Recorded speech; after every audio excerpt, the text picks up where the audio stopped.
continue to look at how you can save your marriage, and the question today is, why should I save my marriage? We've already answered the question of why marriages fail and whether a marriage can be saved, and the question now becomes personal. Why should you save your marriage? My name is Lee Balcom, and I'm the Internet's leading marriage expert. You ought to know that this is a very good question, and it's very important to answer, because if you don't have this in your mind, it's going to be tough to follow through on what you need to do in order to save your marriage. Now, marriages often don't happen. That's one of the reasons why I say that you should save your marriage, is because divorces just don't really actually happen. And I'm going to talk about that in a minute. Also, number 2, children are harmed by divorces. Number 3, financially, it is a crippling situation to go through a divorce. And finally, number 4, it is emotionally very painful to go through a divorce. Now, let's look at each of those one at a time. First of all, what I say is divorces don't really happen, and this is what I mean.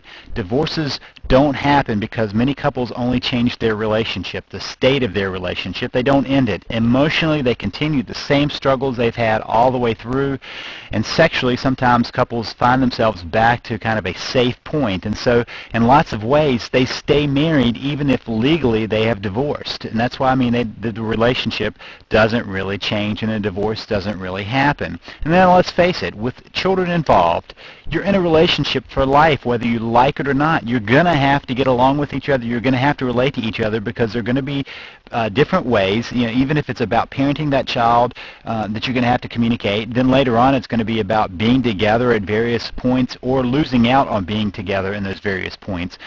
So lots of ways, divorces just don't really happen for lots of couples. Also, children are harmed by divorce.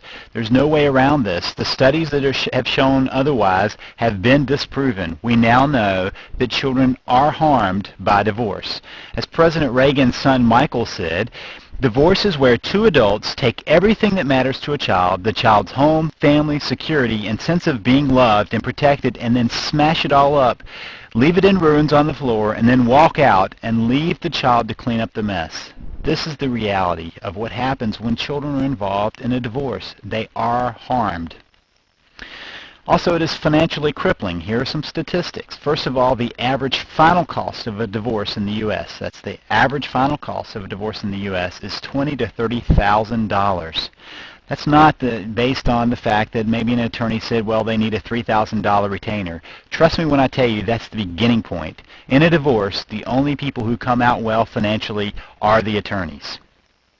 This is a huge net loss now and ongoing. Think about taking everything that you're worth, that you've accumulated in your marriage, and dividing it in half right off the bat. You're half worth what you were right before the divorce. And it's ongoing. It doesn't change because you have to rebuild. Not only that, there's a huge impact on retirement and other issues down the road that we don't really think about because we're so busy trying to get out of the marriage. And unfortunately, this is not something that's talked about very well by, say, divorce attorneys, because their job is to make money by helping people get divorced, not keeping them together. It's also emotionally painful. The process of coming together is mirrored by the process of coming apart. What it's like to come together and all that love and all that flow of good feeling, put it in reverse. Whatever it took to put you together, it's going to feel the same in reverse. As high as it was, it's going to be that low in coming apart, just because that's the nature of us psychologically trying to separate from the other person, because in reality, it's taking an entity, the entity of the marriage, and tearing it in two. And when you tear something in two, it's going to be painful. Now, merely not divorcing is not a solution. You may get to this point and you say, okay, well then we'll just kind of stay together and make do, and I'll just give up on the marriage, but we just won't get divorced. That's not a solution, because long-term resentment builds and destroys. The longer you're with someone you don't want to be with, the more that resentment begins to grow and grow and grow, tearing away whatever's left of the relationship, and more than that, destroying your health and probably your spouse's health at the same time. It's just the nature of resentment. Our bodies are not designed to be stuck in resentment mode for very long without doing some real long-term damage. Also, your overall pleasure in life is reduced if you choose this. You may try to live a separate life, but I can tell you from watching couples do this, it just doesn't work. In the end, you end up paying a very high cost for trying to stay together without divorcing and without fixing things. After that, hopelessness and futility settle in, and once that happens, you can imagine how much drudgery it is to try to continue on through your life when you just don't feel like there's any other choice.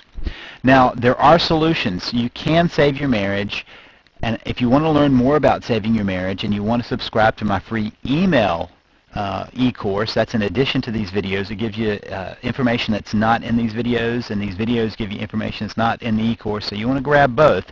You want to go to www.savethemarriage.com. That's www.savethemarriage.com.